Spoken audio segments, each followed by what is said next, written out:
ভাবুন তো একবার, আকাশচুম্বী বিমান ভাড়া, মোটা অঙ্কের পারিশ্রমিক আর ফ্র্যাঞ্চাইজি মালিকের বিশেষ অনুরোধ, সবকিছুই কেবল একজনের জন্য। লক্ষ্য পাকিস্তান সুপার লিগের মেগা ফাইনাল। না কোনো গ্ল্যামার সজি হার্ড হিটার বা ক্যারিবীয় দানবের কথা বলছি না, বলছি বাংলাদেশের এক তরুণ তুর্কি গতির জাদুকর নাহিদ রানার কথা। বলা হচ্ছিল তিনি কি পারবেন, মাত্র এক ম্যাচের জন্য এত আয়োজন কি সার্থক হবে? সে প্রশ্নের উত্তর দিতে নাহিদ সময় নিলেন মাত্র 4 ওভার। রূপকথাকেও হার মানে না, এক বাস্তব গল্প লিখে ফেললেন করাচির মাঠে। আজ সেই অবিশ্বাস্য কামব্যাকের গল্পই শোনাব আপনাদের। ফাইনালের মঞ্চ, গ্যালারিতে হাজির দর্শক, আর প্রতিপক্ষ শিবিরে গ্লেন ম্যাক্সওয়েলের মতো বিধ্বংসী ব্যাটার। চাপের মুখে রানের শুরুটা মোটেও সুখকর ছিল না। প্রথম ওভারে খরচ করলেন 13 রান। নিন্দুকেরা হয়তো তখন মুচকে হাসছিল, এক ম্যাচের জন্য এত খরচ করে আনা কি তবে বৃথাই গেল? কিন্তু বাবর আজম জানতেন তার তুনে এমন এক তীর আছে যা সঠিক সময়ে লক্ষ্যভেদ করতে জানে। নাহিদ রানা কেবল একজন বোলার নন, তিনি একজন জীবন্ত আগ্নেয়গিরি, যা বিস্ফোরিত হওয়ার অপেক্ষায় ছিল।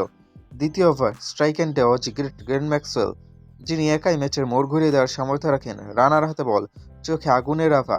প্রথম বল, গতি 142 কিলোমিটার। ম্যাক্সওয়েলের টাইমিং করতে পুরোপুরি ব্যর্থ। বল সোজা ফিল্ডারের হাতে, গোল্ডেন ডাক। হ্যাঁ, ঠিকই শুনেছেন, বিখ্যাত ম্যাক্সওয়েলকে প্রথম বলে প্যাভিলিয়নে পথ দেখালেন বাংলার এই সেনাপতি। গ্যালারি তখন স্তব্ধ, আর পেশোয়ার জালমের অধিনায়ক বাবর আজম, শান্ত বাবরকে সেদিন দেখা গেল এক অন্য রূপে। বাঘের মতো হুঙ্কার দিয়ে তিনি বুঝিয়ে দিলেন কেন এই নাহিদ রানাকে নিয়ে তাদের এত উন্মাদনা। একই ওভারে কুশল পেরেরাকে রান আউটের ফাঁদে ফেলে ম্যাচের লাগাম পুরোপুরি নিজেদের হাতে নিয়ে নিলেন রানা। এক ওভারে 2 উইকেট হারানো প্রতিপক্ষ তখন দিশেহারা। রানার জাদুঘরে সেখানে শেষে নেই, বলের গতি যেন সময়ের সাথে বাড়ছিল। ইনিংসের মাঝমধ্যে যখনই ব্রেক থ্রু প্রয়োজন হয়েছে, বল হাতে গর্জে উঠেছেন রানা। ঘন্টা 147 কিলোমিটার গতি সে বিধ্বংসী ইয়র্কার।